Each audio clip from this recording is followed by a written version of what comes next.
الشيطان الرجيم بسم الله الرحمن الرحيم يا أيها الذين آمنوا اذكروا نعمة الله عليكم إذ جاءتكم جنود فأرسلنا عليهم ريحا إلى آخر الآية. سورۃ الاحزاب کی آیت نمبر 9 ہے. غزوہ خندق کے ابتدا کے کچھ واقعات اور کچھ باتیں ان آیات کے تحت میں چل رہی تھی. کفار کا لشکر 480 میل کا فاصلہ طے کر کے مدینہ کی طرف پہنچا تو پہنچنے کا ایک ہی راستہ تھا اور وہ یہی تھا کہ جبل سویر سے مدینہ پر حملہ کیا جائے. اتنا بڑا لشکر اسی راستے سے آ سکتا تھا, کوئی دوسرا راستہ اس کے پاس نہیں تھا.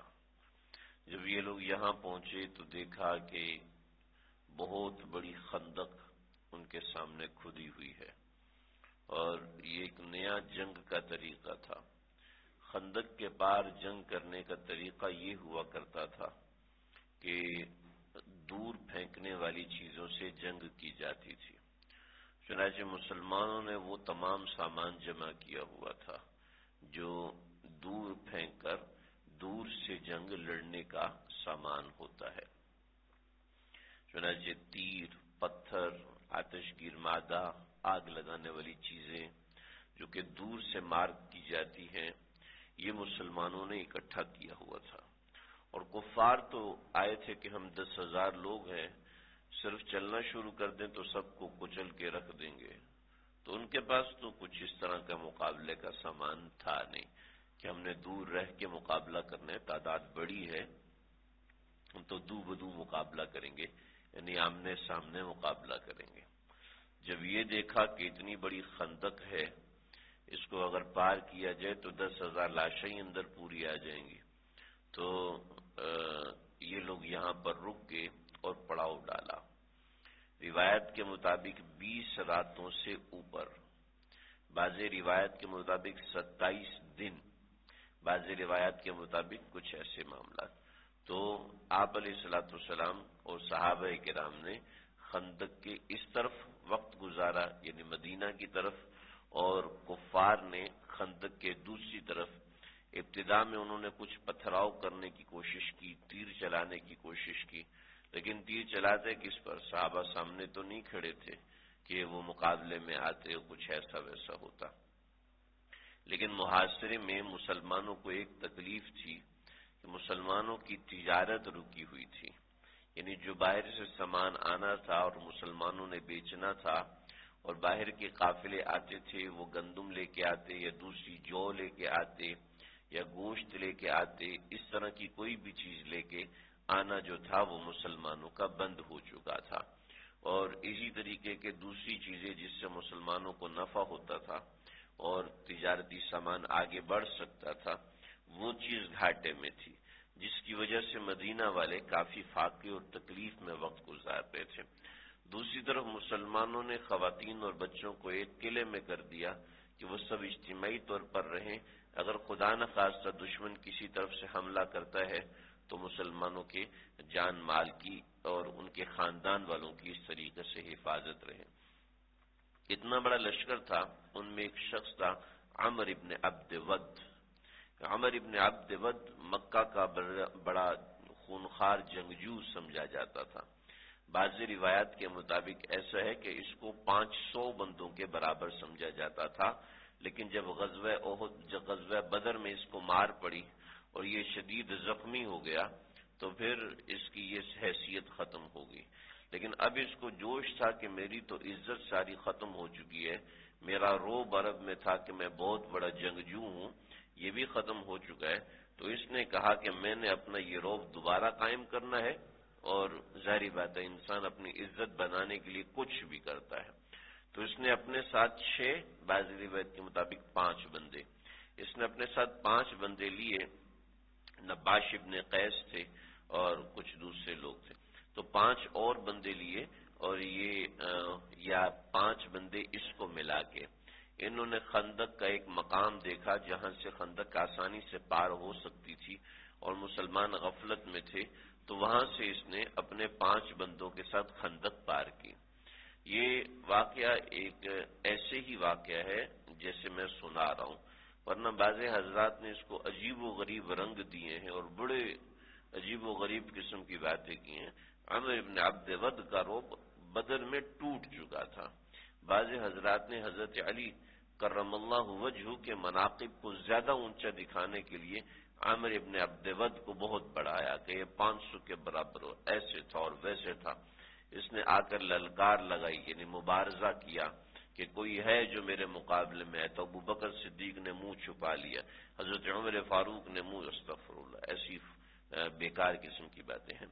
یہ وہاں سے نکلا ہے تو مسلمانوں کا ایک مورچہ، ایک دستہ جو تھا وہاں پر ٹرپنگ کر رہا تھا، پہرا دے رہا تھا، تو وہ پہرا دیتے ہوئے گزرا تو عمر ابن عبد ود آیا، تو اس نے للکارا کہ کوئی ہے جو میرا مقابلہ کر۔ تو سردی کے دن تھے اور ایسا روشنی اتنی خاص نہیں تھی، تو دور سے دیکھا تو حضرت علی تھے وہ۔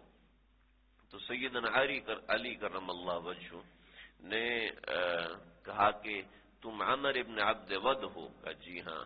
کہا میں نے سنا تھا زمانے جاہلیت میں تم نے کچھ قسمیں کھائی تھیں، اور ان میں سے ایک قسم یہ تھی کہ قریش بہت معزز لوگ ہیں، ان میں سے کوئی بھی شخص مجھے اگر کسی چیز کی دعوت دے گا تو میں اس کی دعوت ضرور قبول کروں گا، تو میں تمہیں دعوت دوں تو تم قبول کرو گے؟ تو اس نے کہا جی ہاں ضرور قبول کروں گا، بولو۔ تو حضرت علی نے فرمایا کہ میں تمہیں اسلام کی دعوت دیتا ہوں، تمہاری زندگی جنگ و جدال میں گزری، میں تمہیں اسلام کی دعوت دیتا ہوں، لہٰذا اپنے عہد و پیمان کے اوپر لگ رہتے ہوئے تم اسلام کی دعوت کو قبول کرو۔ تو عمر ابن عبد ود نے کہا کہ میں یہ دعوت قبول نہیں کر سکتا، اس لیے کہ میں آیا ہے اسلام کے خلاف ہوں، لہٰذا میں قبول نہیں کروں گا۔ ہاں یہ ہے کہ تم یہاں سے چلے جاؤ، میرا راستہ چھوڑ دو، میں بڑے جنگجوؤں کو للکارنا چاہتا ہوں، یعنی میں محمد عربی صلی اللہ علیہ وسلم کو للکارنا چاہتا ہوں۔ حضرت علی عمر میں چھوٹے تھے، حضرت علی کی عمر اس وقت اتنی زیادہ نہیں تھی، روایت کے مطابق حساب تو 20-22 برس حضرت علی کی عمر تھی، اور عامر ابن عبد ود تقریباً 60 سال کا تھا اور بڑا خطرناک جنگجو تھا۔ تو حضرت علی نے فرمایا کہ ٹھیک ہے، اگر یہ بات ہے تو تم مقابلے کے لیے تیار ہو جاؤ۔ تو کہا کہ بھتیجے میں تمہیں نہیں مارنا چاہتا، تم چلے جاؤ، تم میرا مقابلہ نہیں کر سکو گے، اور میں تمہیں مارنا نہیں چاہتا کہ اپنے سے چھوٹے پر تلوار اٹھانا میں توہین سمجھتا ہوں۔ عرب لوگوں کے ہاں یہ اقدار ہوا کرتی تھی۔ تو حضرت علی نے فرمایا لیکن میں تو تمہیں مارنا چاہتا ہوں، کیونکہ تم دشمن اسلام ہو، پھر تم آپ صلی اللہ علیہ وسلم کے خلاف تلوار لے کے نکلے ہو، تیسرا تم مدینہ کے حدود میں داخل ہوئے ہو مسلمانوں کی اجازت کے بغیر، یہ تمہارے جرم ہے، اس کی وجہ سے میں تو تمہیں یہاں سے جانے نہیں دوں گا۔ تو عمر ابن عبد ود نے مجھ سے چھوٹا ہو کے اور مجھے اس طرح للکار رہا ہے، تو اس نے اپنے گھوڑے سے چھلانگ لگائی اور اپنے گھوڑے کی کونچیں کاٹنے کے لیے تلوار بڑھائی، تو گھوڑا تھوڑا بد گا، تو اس کی کونچیں جو ہیں وہ تھوڑی سی زخمی ہوئی، کٹی نہیں ہے۔ یہ بھی بعض تواریخ کے اندر غلطی ہے کہ عمر ابن عبد ود نے اس کی کونچیں کاٹی، اس کا مقصد یہ ہوتا تھا کہ جو شخص اپنے گھوڑے کی کونچیں کاٹ دیتا، یعنی گھوڑے کی ٹانگیں کاٹ دیتا تھا، تو اس کا مطلب یہ ہوتا کہ یہ بندہ بہت غصے میں، اب یہ واپس نہیں جائے گا، یا تو خود قتل ہوگا یا کسی کو قتل کرے گا۔ لیکن اگر وہ شخص ایسا غضبناک اور بہادر جنگجو ہوتا تھا تو پھر سب ڈر جاتے تھے کہ اب خیر نہیں، کیونکہ یہ تو کسی ایک سے قابو آنے والا ہے نہیں۔ اور عمر ابن عبد ود کا بھی ایسے ہی روب چھا گیا اس پوری چوکی کے اوپر۔ تو حضرت علی رضی اللہ عنہ اس کے مقابلے میں آئے۔ روایات میں لکھا ہے کہ اس کی تلوار اتنی بھاری تھی، حضرت علی کو جب اس نے تلوار ماری ہے تو حضرت علی نے اپنی اس سے روکا ہے، ڈھال سے اس کو روکا، تو جو ڈھال تھی وہ بڑے مضبوط چمڑے کی تہوں سے بنی ہوئی تھی، تو وہ کھال وہ کاٹتی ہوئی ذرا اوپر آئی ہے، اور اس کے اوپر حضرت علی نے لوہے کے وہ کچھ آلات ہوتے ہیں جو تلوار چلانے کے لیے پہنے جاتے ہیں، وہ یہاں پہ پہنے ہوئے تھے پوری بازو کے اوپر، اس کو کاٹا ہے، ذرا کو کاٹا ہے، اور اس کے بعد حضرت علی کے بازو تک وہ تلوار آ گئی، یعنی اتنی خطرناک اس کی تلوار بازی تھی۔ لیکن جب وہ نیچے اترا ہے اور اور دھول اور مٹی کے اندر جب دیکھا تو حضرت علی کی ایک ضرب لگی اور ایک ضرب کے اندر عمرو ابن عبد ود کا سر جو ہے وہ 2 حصوں میں تقسیم ہو گیا، یعنی یہاں پہ ماری تلوار اور ناک تک آتا گیا، یعنی سر 2 حصوں میں کھل گیا اور یہ یہیں پر گرا ہے۔ تو مسلمانوں نے ظاہر بات عمرو ابن عبد ود کا رعب تھا، تو دوسرے لوگ آگے بڑھ رہے تھے اس کے رعب کی وجہ سے، تو مسلمانوں نے تیر چلائے تو ان میں سے ایک آدمی تیر لگنے سے مارا گیا اور ایک آدمی بھاگا ہے، تو بھاگنے کی وجہ سے اس نے خندق کے اوپر سے چھلانگ لگائی لیکن وہ خندق کو پار نہ کر سکا، وہ زخمی ہو کے نیچے گرا اور اس کی ٹانگیں وغیرہ کوئی ایسی چیز ٹوٹ گئی کہ وہ ہل بھی نہیں سکا اپنی جگہ پر۔ پھر حضرت علی نیچے اترے اور اس کو خندق کے اندر ہی قتل کیا، اور قتل کرنے کے بعد حضرت علی باہر نکلے، بقیہ 2 ساتھی یا 3 ساتھی وہ خندق عبور کر کے واپس چلے گئے۔ نبی اکرم صلی اللہ علیہ وسلم کو صحابہ نے کہا کہ لوگ اس کی لاش کو مانگ رہے ہیں، تو اب ہمیں کیا کرنا چاہیے؟ کچھ پیسے لیتے ہیں اور اس کی لاش کو چھوڑ دیتے ہیں۔ تو آپ نے فرمایا میں نے اس کی لاش لے کے کیا کرنا ہے، لیکن ہمیں چاہیے کہ اپنے قریشی بھائیوں کے ساتھ اچھا سلوک کریں۔ حسن سلوک یہ ہے کہ ان سے کہہ دیں کہ تمہیں اجازت ہے کہ تم اپنے مردوں کی لاشیں لے جا سکتے ہو۔ چنانچہ یہ لوگ خندق میں اترے اور ان تینوں کی لاشیں لے کر اپنے علاقے کی طرف واپس چلے گئے۔ تو یہ ایک چھوٹی سی جھڑپ ہوئی ابتدا کے اندر۔ پھر اس کے بعد جو یہود مدینہ ہیں، یہود مدینہ بنی قریظہ والے جو مدینہ کے نواح میں آباد تھے اور مسلمانوں کی بیک سائڈ تھی اور مسلمانوں نے ان کے ساتھ معاہدہ کیا ہوا تھا، تو یہ کعب ابن اسد نامی یہودی تھا اور قبیلہ بنو نذیر کا یہ جو بڑا یہودی تھا یہ آیا ہے اور اس نے آ کر کعب ابن اسد کا دروازہ کھٹکھٹایا۔ اس نے دروازہ سے دور سے پوچھا کون؟ کہ میں حی ابن اخطب ہوں، کہ اللہ کی قسم میں تیرے لیے کبھی دروازہ نہیں کھولوں گا، کبھی تجھے کھولنا پڑے گا دروازہ، میں تیرے لیے بہت بڑی آفر لے کے آیا ہوں، کہ میں تیری کوئی بات سننے کو تیار نہیں، تم یہیں سے واپس چلے جاؤ۔ حی ابن اخطب بعض روایت کے مطابق کئی گھنٹے وہاں پر کھڑا رہا اور کئی گھنٹے کھڑے ہو کے دروازہ بجاتا رہا۔ اس نے کہا اللہ تجھ پہ لعنت کرے، تو عہد کو توڑوانے والا ہے۔ وہ یہود کا مذہب ہے کہ اگر آپ نے کسی سے وعدہ کر لیا تو آپ اس سے وعدہ خلافی نہیں کر سکتے، آپ اس سے معاہدہ کر چکے تو آپ اس سے وعدہ خلافی نہیں کر سکتے۔ آج تو یہود کا مذہب یہ ہو گیا نا، دنیا کو دھوکہ دینا ہے اور دھوکہ دے کے رہنا ہے، لیکن وہ بھی وقت تھا جب یہود کا مذہب تھا اور مسلمانوں کا مذہب بھی یہی ہے کہ کسی کو دھوکہ نہیں دینا، لیکن آج کے زمانے وہ مسلمان تاجری کیا جو دھوکہ نہیں دیتا ہے، وہ مسلمان زمین خریدنے بیچنے والا ہی کیا جو کسی کو دھوکہ نہیں دیتا، وہ مسلمان نوکر ملازم کیا جو کسی کو دھوکہ نہیں دیتا۔ نہیں ملتے ایسے لوگ جو ایمانداری سے کام کرنے والے ہوں، ہزاروں میں سے کوئی 1-2 کبھی مل جائے تو مل جائے، ورنہ نہیں ملتے ہیں۔ اللہ ہماری قوم من حیث القوم ہماری حفاظت کرے۔ ہم لوگ تانے دیتے ہیں حکمرانوں کو، ہم تانے دیتے ہیں اپنے بڑوں کو، لیکن مسئلہ یہ ہے کہ ہم چھوٹے بھی ایسے ہی ہیں کہ ہم اپنے کام میں ڈنڈی مارتے ہیں، اپنے کام خراب کرتے ہیں اور نقد دوسروں پہ کرتے جی تم ایسے ہو، یہ ایسا یہ ایسا یہ ایسا یہ ایسا۔ ہم اپنے کاموں کو دیکھیں کس قدر ایمانداری سے ہوتا ہے، اپنے کاموں کو دیکھیں کس قدر محنت ہوتی ہے۔ تو وہ کعب ابن اسد اندر بیٹھا، اس نے دروازہ نہیں کھولا، بالآخر اس نے ایک ایسا تانا دیا جو کہ عرب تانا برداشت نہیں کرتے، وہ یہ تانا دیا کہ اچھا تم یہ سمجھتے ہو کہ شاید میں تیرے ساتھ بیٹھ کے روٹی کھا لوں گا تو تمہاری روٹی کم پڑ جائے گی۔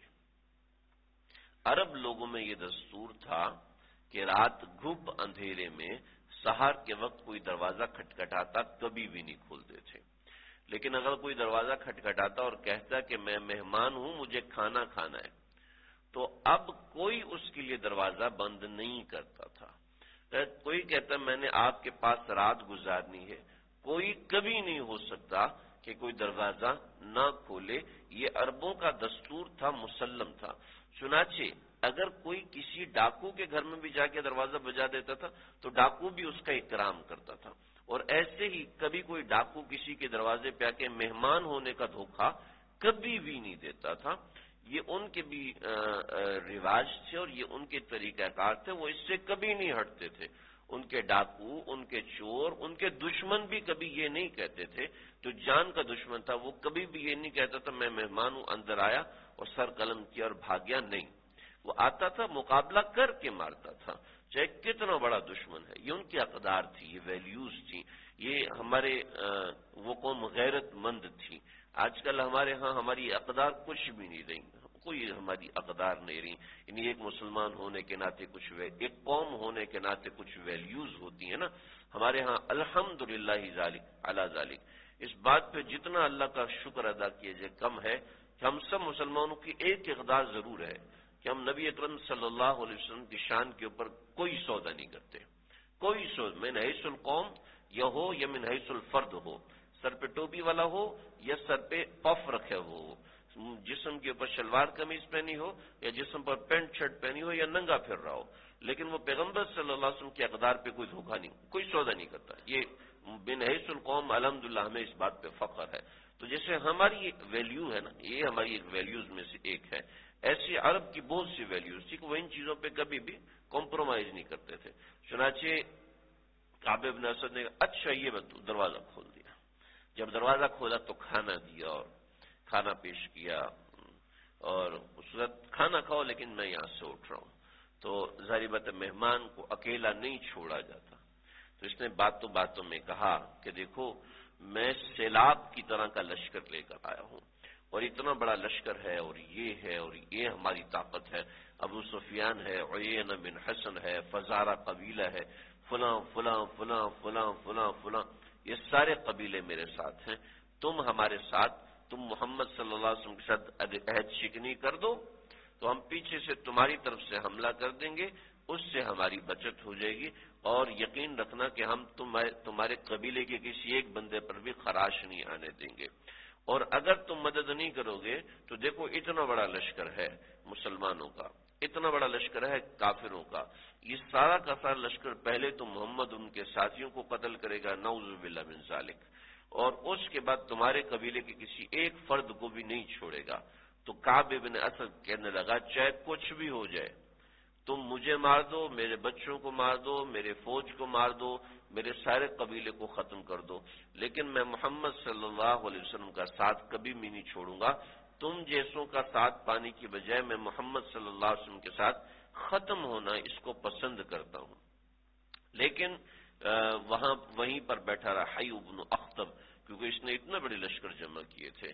بالآخر اس نے کعب بن اسد کو بھی اس بات پہ راضی کر لیا کہ وہ محمد صلی اللہ علیہ وسلم کے ساتھ عہد شکنی کرے اور عہد کو توڑے اور اس کا اعلان کرے. اس نے کہا میں اپنے ساتھیوں سے مشورہ کروں. کہا نہ، مشورہ نہیں کرنا. جس طرح تمہیں منانا مشکل ہے اس طرح ان لوگوں کو منانا بھی ناممکن ہوگا، لہذا تم میرے ساتھ عہد کرو. چنانچہ کعب بن اسد نے حی بن اخطب کے ساتھ مل کر محمد صلی اللہ علیہ وسلم کے ساتھ کیا ہوا وعدہ، اس وعدے کو ختم کیا. جب اس وعدے کو ختم کیا اور اعلان کیا کہ بھئی اپنا سامان جمع کر لو، قلعے کو بند کر لو، کہ ہم آپ محمد صلی اللہ علیہ وسلم کے راستے کی حفاظت نہیں کر سکتے اور ہم ان کا ساتھ نہیں دے سکتے. چنانچہ ان لوگوں نے یہ چیزیں جمع کرنا شروع کی. یہ خبر آپ صلی اللہ علیہ وسلم تک پہنچی. آپ خندق کے کنارے بیٹھے ہیں اور آپ کا خیمہ لگا ہوا ہے. تو آپ صلی اللہ علیہ وسلم نے حضرت سعد ابن عبادہ اور حضرت سعد ابن معاذ ان دونوں کو بھیجا کہ جاؤ دیکھ کر آؤ، اور ان سے کہا کہ دیکھو اگر انہوں نے وعدہ توڑ دیا تو مجھے کہنا کنائے کے ساتھ کہ وعدہ ٹوٹ گیا، اور اگر انہوں نے وعدہ نہیں توڑا تو پھر اونچی آواز میں اعلان کر دینا کہ قبیلہ بنو قریظہ مسلمانوں کی حفاظت کے لیے راستے میں بیٹھا ہوا ہے، وہ ہمارے حواری ہیں، وہ ہمارے ساتھی ہیں، لہذا کسی بندے کو پریشان ہونے کی ضرورت نہیں ہے. کیونکہ خبریں اڑتی اڑتی آ رہی تھیں تو اس سے مسلمان ڈی موٹیویٹ ہو رہے تھے. تو یہاں تک بات ہوئی. یہ حضرات گئے ہیں اور ان حضرات نے جا کے وہاں پر بات کی تو دیکھا وہ لوگ سامان اٹھا رہے ہیں وغیرہ وغیرہ. تو کعب ابن اسد سے جا کے یہ دونوں حضرات ملے. یہ انصار کے سردار ہیں، سعد ابن معاذ اور سعد بن عبادہ رضی اللہ تعالی عنہما. تو ان دونوں نے جا کے کعب ابن اسد سے بات کی تو کعب ابن اسد نے کہا کہ ہاں ہم اس وعدے کو توڑ چکے ہیں، اور اس کے بعد کعب ابن اسد کے ساتھیوں نے اس کو بہت لعن طعن کیا، لیکن ظاہر بات ہے اس کو شرمندگی ہوئی، لیکن اب شرمندگی کا کیا مطلب ہے، وعدہ ایک مرتبہ ٹوٹ گیا تو دوبارہ وفا ہوتا نہیں ہے، اور وہاں دستور بھی ایسا نہیں تھا کہ اس کو دوبارہ جوڑا جائے۔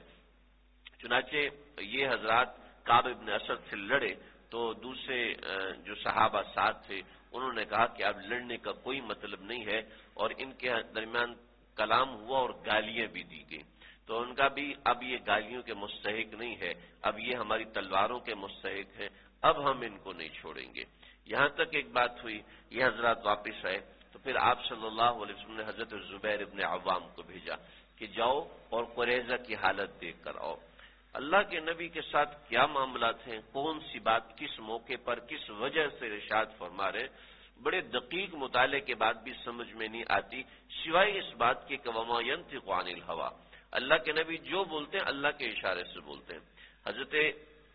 حضرت زبیر ابن عوام رضی اللہ عنہ گئے ہیں، اور جب دیکھا تو واپس آئے، اور واپس آ کر آپ صلی اللہ علیہ وسلم نے ان کا استقبال کیا، کہا کہ لکل نبی حواری، ہر نبی کے لیے حواری یعنی خاص ساتھی ہے، اور حواری زبیر، اور میرا حواری زبیر ہے۔ ادھر سے سعد ابن عبادہ اور سعد ابن معاذ یہ دونوں آئے، اور دونوں دیکھ چکے تھے عہد شکنی ہے، تو کہا یا رسول اللہ عزل وقارا، عزل وقارا، عزل وقارا، قبیلہ عزل اور قارا یہ دو قبیلے تھے، میں نے بالکل شروع میں بتایا تھا، یہ دو قبیلے تھے، یہ 10 صحابہ کو لے کر گئے تھے، اور انہوں نے 10 صحابہ سے عہد شکنی کی تھی، اور ان 10 کے 10 صحابہ کو شہید کر دیا تھا۔ تو جیسے انہوں نے عہد شکنی کی تھی تو اس کا اشارہ کیا عزل اور قارا، جیسے عزل اور قارا نے عہد شکنی کی ہے، ایسے قریظہ والوں نے بھی ہمارے ساتھ عہد شکنی کر دی ہے۔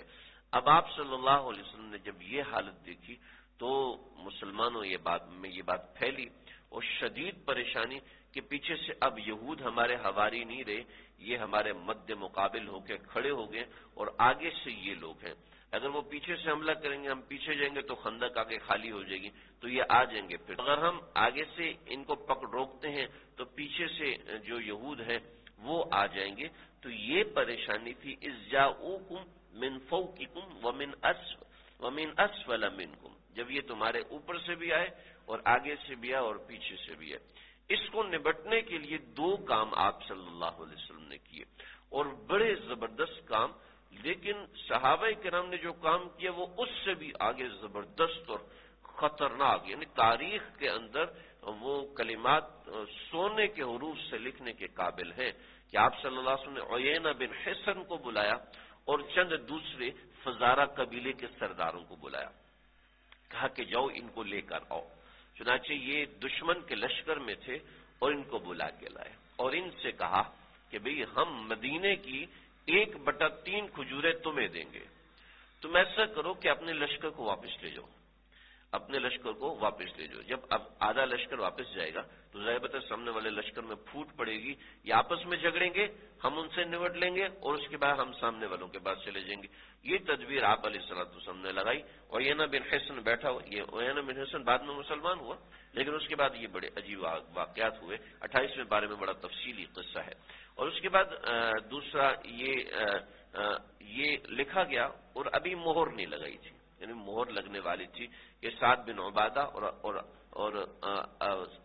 سعد بن معاذ یہ دونوں حضرات یہ تشریف لائے آپ صلی اللہ علیہ وسلم کی خدمت میں، تو آپ نے کہا یہ دیکھو یہ میں نے معاہدہ کیا ہے، تو عجیب و غریب بات انہوں نے کی ہے، کہا یا رسول اللہ کیا یہ اللہ کا حکم ہے؟ کہا کہ نہیں۔ کہا یا رسول اللہ کہ یہ آپ کی رائے ہے؟ کہا کہ نہیں۔ تو یہ کس کی رائے ہے؟ کہ یہ صرف اور صرف تم انصار یعنی تم لوگوں کے مدینے کو بچانے کے لیے ہم نے ایک وقتی ہیلا کیا ہے کہ کسی طریقے سے سامنے والا لشکر ٹوٹ جائے، جب ٹوٹ جائے گا تو ہماری جماعت ان سے نبرد آزما ہو سکے گی اور ہم حفاظت محفوظ ہو سکیں۔ تو کہنے لگے کہ یا رسول اللہ اگر آپ اجازت دے تو میں کوئی بات کہنا چاہتا ہوں۔ کہا جی کہو۔ کہ یا رسول اللہ جب ہم ان لوگوں کے ساتھ عیینہ بن حصن کو اشارہ فزارہ کو اشارہ کیا۔ جب ہم ان لوگوں کے ساتھ مل کر بتوں کی پرستش کرتے تھے تب یہ لوگ ہمارا ساتھ دیا کرتے تھے، اور آج جب ہم اللہ کی توحید پر لگے ہوئے ہیں آج بھی ہمیں ان کا ساتھ چاہیے، ہمیں ان کا ساتھ نہیں چاہیے۔ ہمارے ساتھ اللہ اور اللہ کا رسول کافی ہے۔ اگر ہمیں کل ختم ہونا ہے اور اس کی بجائے ہم آج ختم ہوں گے تو ہم آپ کے ساتھ ہنس کر مرنے کو تیار ہیں، اور اپنے بچوں کو بھی آپ کے اوپر قربان کرنے کو تیار ہیں کہ ہمارے بچے بھی آپ پر قربان، ہمارے ماں باپ بھی آپ پر قربان۔ لیکن ہم کسی ایسی شرط پہ صلح نہیں کریں گے جس شرط کے اوپر آپ صلی اللہ علیہ وسلم کو ہماری وجہ سے سر جھکانا پڑے، ہمارے بچوں کی وجہ سے سر جھکانا پڑے۔ ہم سب گردنیں کٹانے کو تیار ہیں، لیکن آپ ان معاہدوں کے اوپر دستخط مت کیجیے۔ چنانچہ جب آپ نے دیکھا تو آپ کا چہرہ کھل اٹھا، پھر آپ صلی اللہ علیہ وسلم نے اس سیاہی اس کو دیا سعد ابن معاذ کو، اور انہوں نے اس کو مٹایا۔ عیینہ بن حصن کو دیکھا کہ تمہیں اس دربار میں دھونس کے نام پہ کچھ بھی نہیں دیا جائے گا، جاؤ اور جو کر سکتے ہو کر لو ہمارے خلاف، ہم یہاں بھی ایسے بیٹھے ہیں اور ہم وہاں بھی تمہارے سامنے ایسے بیٹھے، یعنی قیامت کے دن ایسے بیٹھیں گے۔ تو یہ ایک معاملہ ہوا۔ پھر دوسرا معاملہ ہوا، نعیم بن عبداللہ کا واقعہ ہوا اس لشکر کو واپس روکنے کے لیے، اور اس واقعے نے بڑا عجیب کارنامہ ادا کیا مسلمانوں کی حفاظت کے لیے۔ انشاءاللہ آئندہ ذکر کروں گا۔